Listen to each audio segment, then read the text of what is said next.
Doutor Eduardo está aqui comigo hoje também. Hoje é terça-feira, então hoje é dia de nós falarmos muitas coisas com especialistas para você aprender a cuidar melhor da tua saúde.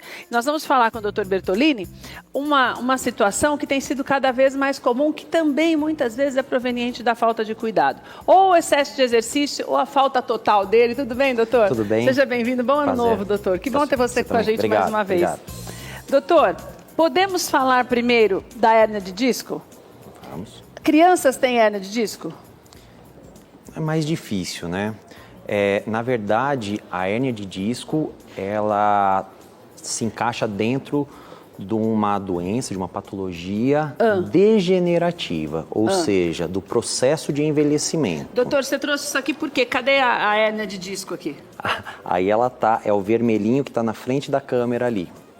Ela... Essa vermelhinho? Isso. Ah, tá. Essa vermelhinha que está aí na frente da câmera. Isso é uma hérnia? Aqui está representada uma hérnia. Tá. O que vem a ser uma hérnia? Então, na verdade, a gente tem os ossos, né, que aqui estão representados em branco. Que são os ossos da coluna. Os ossos da coluna, certo. São as vértebras. Que todo mundo tem. Todos nós temos. Tá. E entre um osso e outro, essa estrutura que está aqui, ela é chamada de disco. Então, ela é um tipo de um amortecedor entre uma vértebra e outra. Porque se tiver osso com osso, vai machucar. Pode machucar. Na verdade, é uma estrutura que ela vai impedir exatamente que um osso se atrite com o outro. Certo. E ela permite também uma mobilidade. Ela tem também uma função de receber peso, né? E ela vai permitir uma mobilidade entre uma vértebra e outra. Certo. Lógico, como a gente está falando de diversas vértebras que a gente tem na coluna, né? Então isso vai permitir os movimentos que a gente tem aqui de flexão, extensão, rotação também da coluna. Todo mundo tem o osso, eu digo a pessoa que não tem nenhum problema de saúde, tem os ossos dessa maneira, da coluna, e tem sempre o amortecedor. Os discos. Exatamente. Quando é que ela começa a aparecer, doutor? Então, aí é muito variável, depende de pessoa para pessoa, né? Então, o processo de envelhecimento da coluna em geral, né, vai ter três principais alterações. Sei. A gente vai ter uma deposição de osso na própria bordinha do osso, que são os famosos bicos de papagaio, né? A gente vai ter também uma alteração de osso nesta articulação aqui de trás, né? Que é como a se artrose. Desgastasse o osso, doutor? Vai depositar osso ali. Então vai crescer, vai ficar... No lugar errado. No lugar errado, Entendi. né?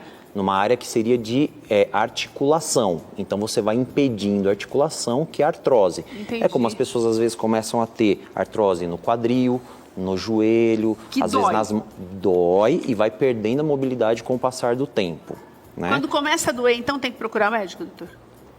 Ou quando começa a doer, porque o negócio já foi? Não, às vezes pode ser um mau jeito, por exemplo, na coluna, às vezes pode ser um mau jeito, né? Pode ser alguma coisa muscular, mas se essa dor começa a persistir, o aconselhado é procurar sim um médico, um especialista, no caso da coluna, um especialista, né? Para que se investigue o que pode ser, porque na verdade essas dores na coluna pode ser diversas causas, né? Não necessariamente seja um problema próprio da coluna, às vezes pode ser uma dor no músculo, uma dor muscular, né? Às vezes pode ser alguma coisa na medula, nos nervinhos, enfim, dependendo de onde estiver pegando. Então a gente precisa investigar, ver a característica da dor, né? Isso já nos dá um indicativo, a gente faz o exame da pessoa para ver se traz algum sinal também que leve a gente a alguma hipótese. Depois, com o exame, geralmente a gente consegue fechar esse diagnóstico e tratar adequadamente. É uma coisa que, às vezes, se você fala assim, tem uma dorzinha, eu vou tomar anti-inflamatório, daí começa a tomar anti-inflamatório 2, 3, 5 dias, 1 mês, 2 meses, e já daí o próprio remédio começa a fazer mal para a pessoa. Doutor, e a hérnia, ela é uma consequência de algum problema, de algum outro problema, ou ela vai surgindo mesmo ao longo dos anos por algo que acontece no nosso dia a dia, como eu falei, exercício demais ou falta de exercício? Então, geralmente, ela é um processo de envelhecimento dela mesma. Mas existem também as hérnias traumáticas, ou seja, às vezes numa pancada, numa fratura, enfim, uma pancada mais forte, isso aqui pode sair do alinhamento da vértebra, que é o que a gente chama de herniação, né? Então, qualquer parte do corpo que acaba saindo de onde ele está, a gente chama de herniação, né? Então, tem a hérnia de umbigo, né? A hérnia umbilical, tem a hérnia inguinal e tem as hérnias do disco. Do né? disco. Então, geralmente, elas são do processo de envelhecimento. Então, ela é mais comum entre as pessoas mais velhas, né, doutor? Ou não? Sim. Sim, é mais comum entre as pessoas mais velhas, então é uma tendência natural de todos nós evoluirmos para isso, para artrose, bico de papagaio e hérnia de disco. Então, assim, por exemplo, eu não tenho... pensando já como é que a gente vai fazer para prevenir tudo isso, que não é legal, não tá boa essa conversa. Doutor. Então, não, mas assim, na verdade, assim, tem muita gente que tem estas coisas e não sente nada.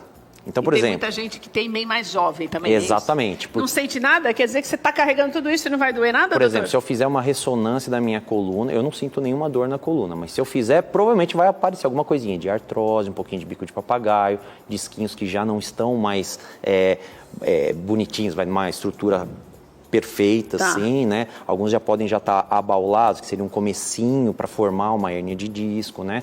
Então, essa é uma tendência natural.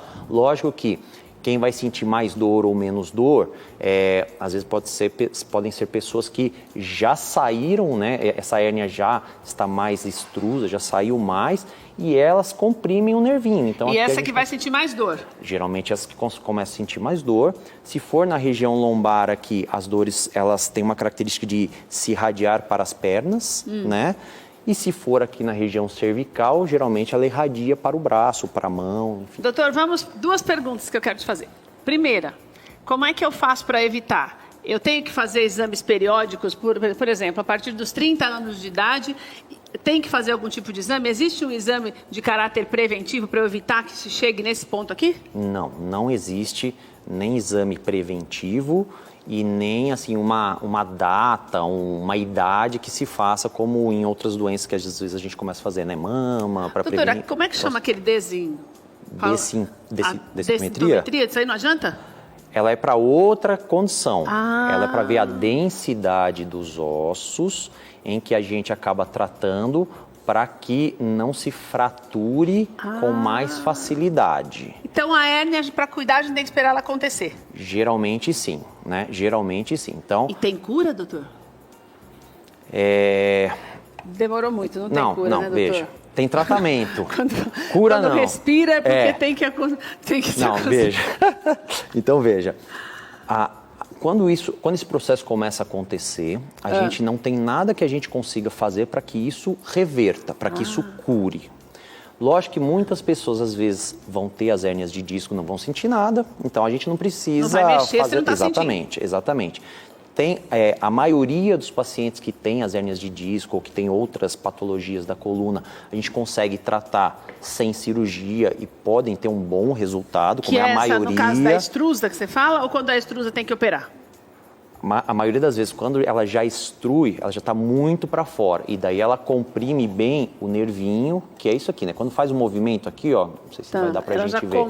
Ela comprime o nervo e ainda... Comprime o nervo e daí gera dor. Então, quanto maior for, maior a chance disso ficar estrangulando o nervinho.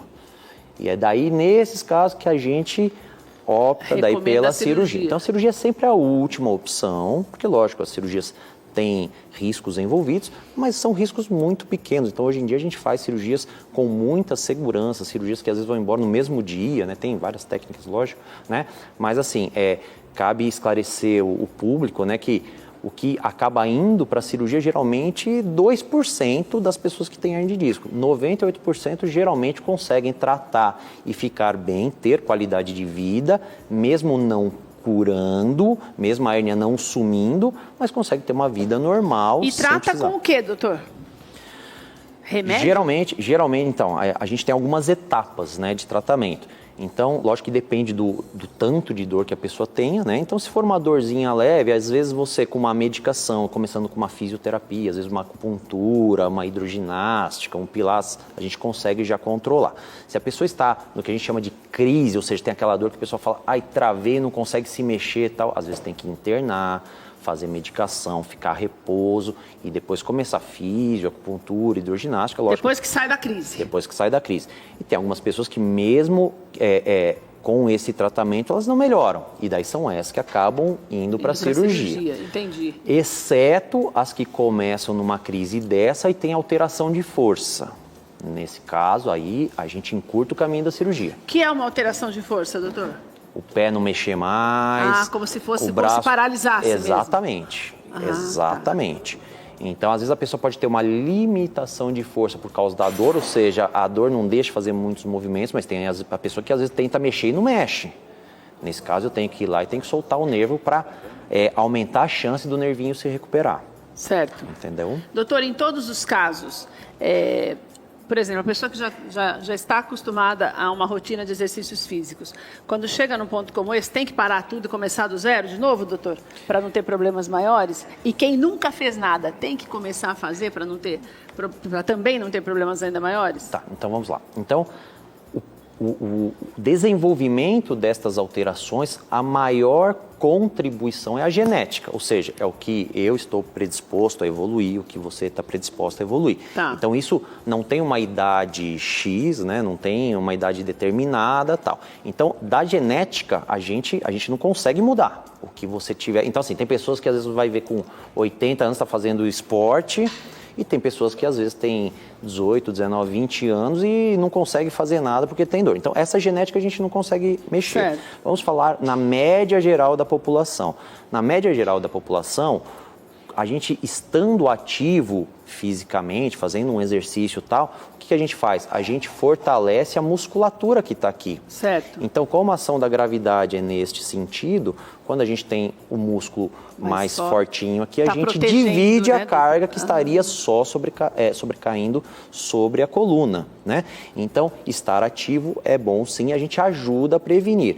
E lógico que medidas posturais, a maneira que a gente senta, a maneira que a gente deita, a maneira que a gente vai se agachar para pegar alguma coisa. Que a gente nunca presta atenção. Não presta atenção, né, não presta atenção. Impressionante. E é nisso que às vezes na fisioterapia ou no RPG significa readaptação postural global. É aí que a gente consegue trabalhar essas coisas para a pessoa se policiar dos movimentos que são perigosos e tal, e ela começa a se readequar a fazer movimentos que aumentam a chance de beliscar o nervinho. Quer dizer, na verdade, o maior tratamento também está na cabeça, né, doutor? Sim. Quer dizer, você começar a entender as suas limitações. Se gosta de fazer muito esporte, pode, quando sai da crise, claro, continua fazendo. Mas se deu um sinalzinho, sossega. Não é, doutor? É mais ou menos isso, né? É por aí.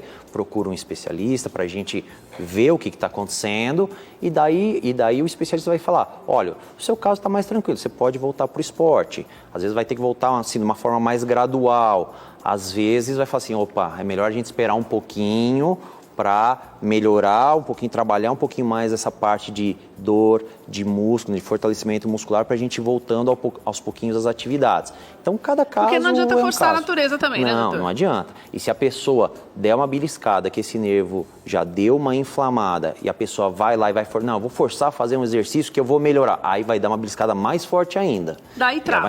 Aí trava. Aí entra nessa crise que nós falamos. Doutor, para encerrar, eu quero te perguntar uma coisa. O excesso de peso, ele pode contribuir para esses problemas? Sem dúvida. O excesso de peso, quer seja, vamos chamar assim, da nossa barriga, quer seja do que você estiver carregando. Porque tu tá carregando também? Lógico, porque tudo... Então, a nossa região lombar aqui está sustentando tudo que você está carregando aqui ou aqui, entendeu? Então, quando fala de excesso de peso, até o excesso de peso na academia pode fazer mal, Sim. assim como você estar acima do peso também. Sim, porque isso aqui vai estar sofrendo uma pressão maior, entendeu? Então, eu faço uma analogia assim, imagina um pão cheio de maionese. Quanto mais você aperta, mais essa maionese tende a sair para fora, não é isso? É verdade, É uma analogia, doutor. assim, que eu gosto de fazer com os meus pacientes. Real. Doutor, quando o caso é com crianças, o procedimento é o mesmo? A gente tem que investigar o porquê, porque não é comum dar uma hérnia de disco numa criança. Tá. Geralmente dá porque está associado a outras doenças. Uma outra coisa. Isso. Então a gente tem que avaliar se tem alguma doença realmente associada e naquela síndrome, né, naquilo tudo, o que a gente consegue passar para a criança de tratamento, o que a gente eventualmente tenha que fazer de cirurgia.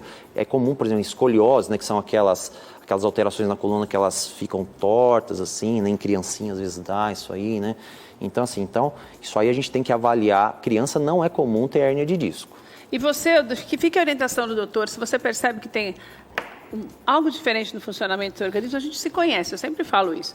Então, não força a natureza. Busca um profissional, esse negócio de... essas doenças que muita gente tem, o negócio de remédio indicado é uma beleza, né, doutor? Não é? Eu já tive hérnia, então toma tal coisa que para mim foi bom. Não é, doutor? Você recebe as pessoas... Daí depois que você está quase morrendo, já travado, que nem consegue levantar sozinha, que procura o médico. Já tomou todos os remédios, o organismo já se acostumou, depois não consegue mais melhorar, né, doutor? É isso não aí. deixe chegar nesse ponto, não. Se começou a doer, busca um especialista, porque pode ser muito mais simples do que você pensa, principalmente no início. É o que nós falávamos, doutor Jamar, também. Você buscar no início, você consegue a cura, qualidade de vida, para evitar maiores problemas. Vou deixar os contatos do doutor para você. O doutor tem o Instagram, que é o doutor Eduardo Bertolini, tudo junto.